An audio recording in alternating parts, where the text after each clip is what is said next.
గురుర్బ్రహ్మా గురుర్విష్ణుః గురుదేవో మహేశ్వరః గురు సాక్షాత్ పరబ్రహ్మ తస్మై శ్రీ గురవే నమః.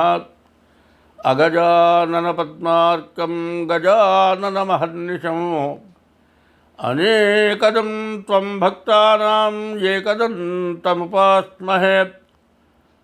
శరదిందు వికాసమందహాసాం స్ఫురదిందీవరజోలోచనాభిరామాం అరవింద సమాన సుందరాస్యాం అరవిందాసన సుందరీముపాసే. ప్రక్రాదనారద పరాశర పుండరీకవ్యాసాంబరీష శుకశౌనక భీష్మదాల్భ్యాన్ రుక్మాంగదార్జున వశిష్ఠ విభీషణాదీన్ పుణ్యాని మాన్ పరమభాగవతాన్ స్మరామి. 2024 సెప్టెంబర్ నెల 1వ తారీఖు నుండి 30వ తారీఖు వరకు మాస ఫలితాలు చెప్పుకున్నాం.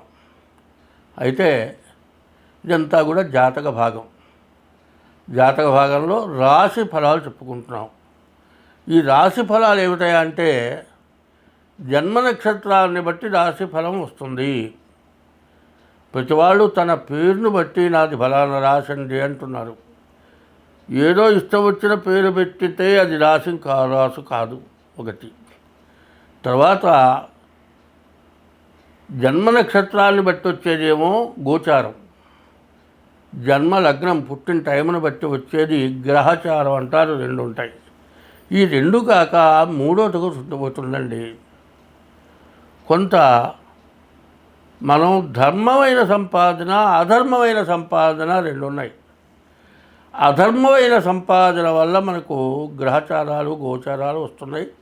ఈ పాపం వల్ల బాధలు పడుతున్నాం. ఈ పాపం వల్లే సమస్యలు వస్తున్నాయి. కాబట్టి ఈ పాపం ఏమిటో ముందు ఒక్కసారి చెప్పుకుందాం.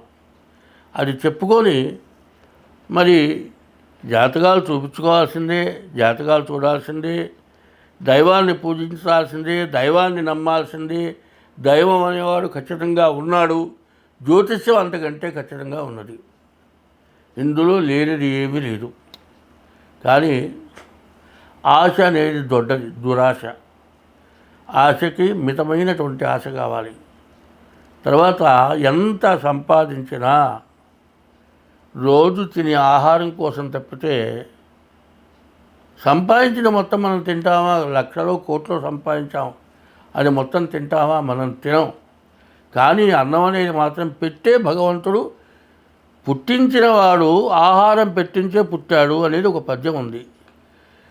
అడవి పక్షులకెవ్వడాహారమిచ్చెను, మృగజాతికెవ్వడు మేత పెట్టే, వనచరాదులకు భోజనమెవ్వడిప్పించే, చెట్లకెవ్వడు నీళ్లు చేతిపోసే, స్త్రీల గర్భంబున శిశువునెవ్వడు పెంచే, పనులకెవ్వడు సంగె పరగపాలు, జీవకోట్లను పోషింపనివి కానీ వేరే ఒక దాత లేదయ్య వెతకి చూడ. భూషణ వికాస శ్రీ ధర్మపుర నివాస, దుష్ట సంహార నరసింహ దురిత దూర. మానవుడు జన్మ ఎత్తిన తర్వాత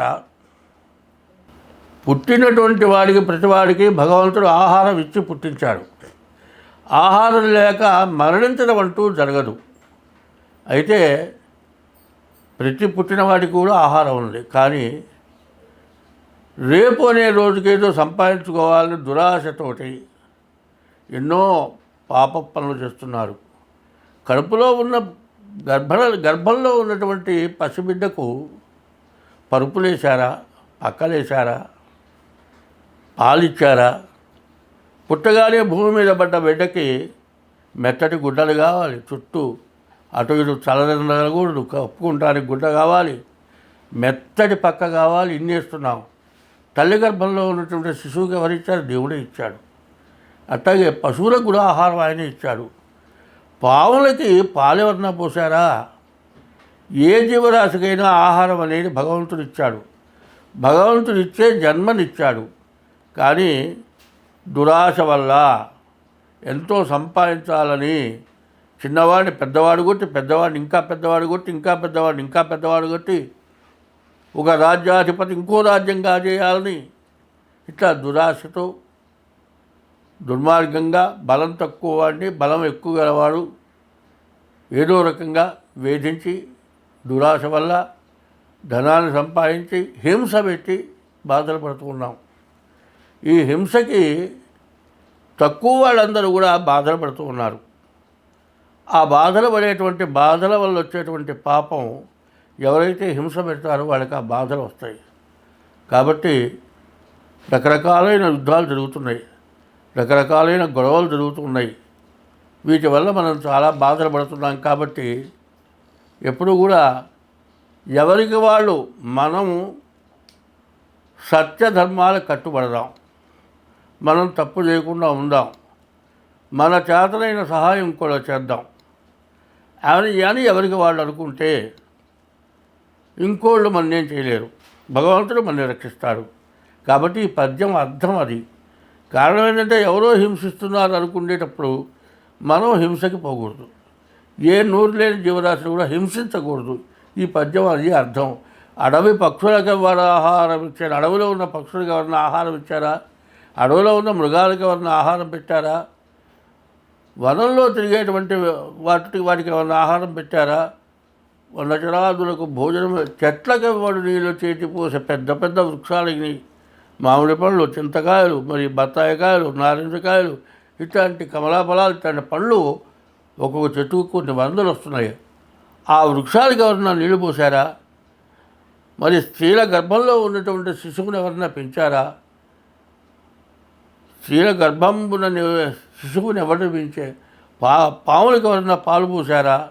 ఇట్లా ప్రతి జీవరాశికి కూడా భగవంతుడు ఆహారం ఇచ్చాడు, బ్రతుకు తెరువునిచ్చాడు అని మనం అర్థం చేసుకొని మనం మన తినటానికి తిండి ఉంటే చాలు.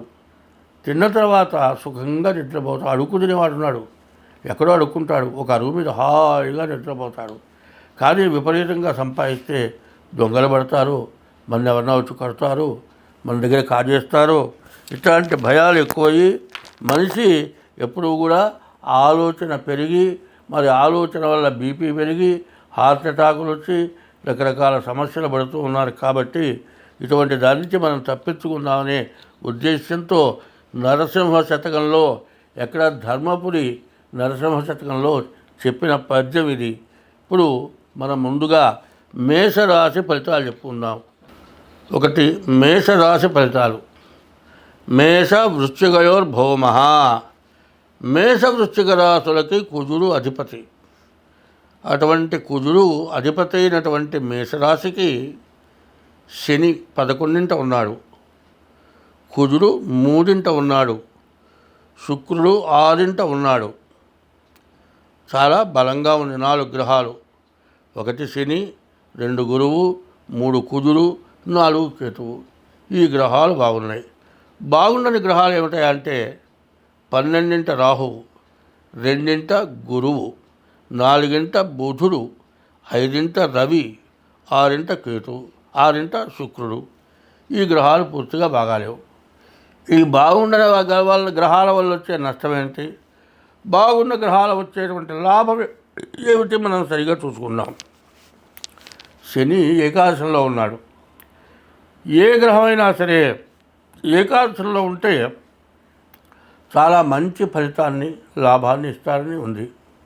అట్లాగే శని కూడా చెడు టైంలో, అంటే మనం తప్పు చేస్తే శని ఇప్పుడు కూడా బాగా బాధ పెడతాడు. అట్లాగే ఇప్పుడు శని ఏకాదశంలో ఉన్నాడు. ఏకాదశంలో ఉన్నటువంటి శని వల్ల చాలా లాభదాయకం, మంచి లాభాన్ని చూపిస్తాడు. నీవు సత్ప్రవర్తన కలిగి ఉండాలి. ఎప్పుడైతే నువ్వు సత్ప్రవర్తన కలిగి ఉన్నావో అప్పుడు శని నీకు పూర్తిగా లాభాలు చూపిస్తాడు. తర్వాత గురువు ద్వితీయంలో ధనాధిపతి ఉన్నాడు. వచ్చిన ధనాన్ని నిల్వ చేస్తాడు.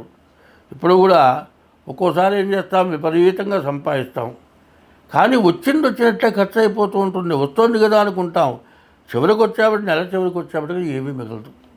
ఏమిటయా అంటే అప్పుడు ఆలోచిస్తాం. ఇది అట్లా కాదు. శని ఏకాదశంలో ఉండటంలో మంచి ఆదాయం ఉంటుంది, అనవసరమైన ఖర్చులు ఉండవు, చక్కగా ధనం మిగులుతుంది. కుజుడు 3ంట ఉన్నాడు. ఈ కుజుడు భూమికి సంబంధించిన వాడు, రక్తానికి సంబంధించిన వాడు. ఏదన్నా అనారోగ్యాలు ఉంటే పోతాయి. కుజుడు వల్ల ఏదైనా ఇల్లు కానీ, భూమి కానీ, పొలం కానీ ఏదోటి కొనుక్కుంటానికి మంచి అవకాశం ఇస్తాడు. కేతువు బాగున్నాడు.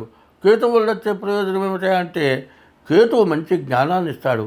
ఎవరి వృత్తిలో వాళ్ళు చక్కగా ఎవరితో ఎట్లా సంభాషించాలి, ఎట్లా మాట్లాడుకోవాలి, ఆ పని ఎట్లా సాధించాలి అనేటువంటి జ్ఞానం కలిగి మంచిగా ప్రవర్తించి వాళ్ళ వల్ల వాళ్ళకి చెప్పిన మాట వల్ల వాళ్ళు మనకు వశీకరణమై మనం సంపాదించుకోవడానికి మంచి అవకాశం ఇస్తారు. అయితే ఉన్న మంచి అవకాశాలు శని, గురువు, కుజుడు, కేతువు. అయితే ఇప్పుడు రాహువు బాగాలేరు, తర్వాత శుక్రుడు బాగాలేరు, రవి బాగాలేరు, బుధుడు బాగాలేరు. బుధుడు వల్ల వ్యాపారానికి సమస్యలు ఉంటాయి. రాహు వల్ల ఎవరికైనా డబ్బులు కనుక ఇచ్చి హామీ ఉంటే రావు. తర్వాత రవి వల్ల అనారోగ్యాలకి బాగా సమస్య కనపడుతుంది.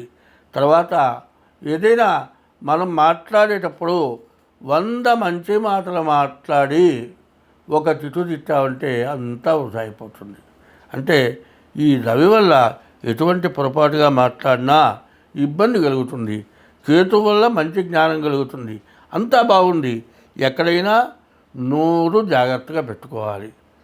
ఎంత అవసరమైనా కూడా మనం నోరు మూసుకొని ఉంటే మనకు ఎటువంటి ఇబ్బంది రాదు. కాబట్టి ఇప్పుడున్నది ఏంది, డబ్బు అనవసరమైన ఖర్చు కాకుండా, తర్వాత బుధుడు వల్ల వ్యాపారం గట్టిగా సాగకుండా, రవి వల్ల ఆరోగ్యం సమస్య వస్తూ, శుక్రుడు వల్ల 6ంట శుక్రుడు ఉన్నట్లయితే దీనివల్ల భార్యకు అనారోగ్యాలు, ఇంట్లో భార్యాభర్తలకి అనుకూలత తక్కువగా ఉండటం ఇట్లాంటివి జరుగుతాయి. కాబట్టి ఈ రాశి వాళ్ళు ఏం చేయాలి, రాహువుకి 19,000 జపం చేయించుకోవాలి. మరి మినుగులు దానం ఇవ్వాలి. మరి బుధుడికి 17,000 జపం చేయించుకోవాలి. పెసలు దానం ఇవ్వాలి. రవికి 6,000 జపం చేయించుకోవాలి. గోధుమలు దానం ఇవ్వాలి. శుక్రుడికి 20,000 జపం చేయించుకొని అలచందలు అంటే బొబ్బర్లు దానం ఇవ్వాలి. ఇట్లా చేయటం వల్ల ఈ మేషరాశి వాళ్ళకి ఎదురంటూ లేరు. నేను చెప్పినవి కరెక్ట్గా చేయాలి. ఈ 4 గ్రహాలకి తగిన శాంతి చేసుకోండి. ఎందుకంటే లాభించే టైంలో తప్పనిసరిగా చేసి తీరాలి. ఎందుకంటే ఈ నెలలో వచ్చేటువంటి ఆదాయంతో స్థిరమైంది ఏదో ఒకటి కొనుక్కుంటాం.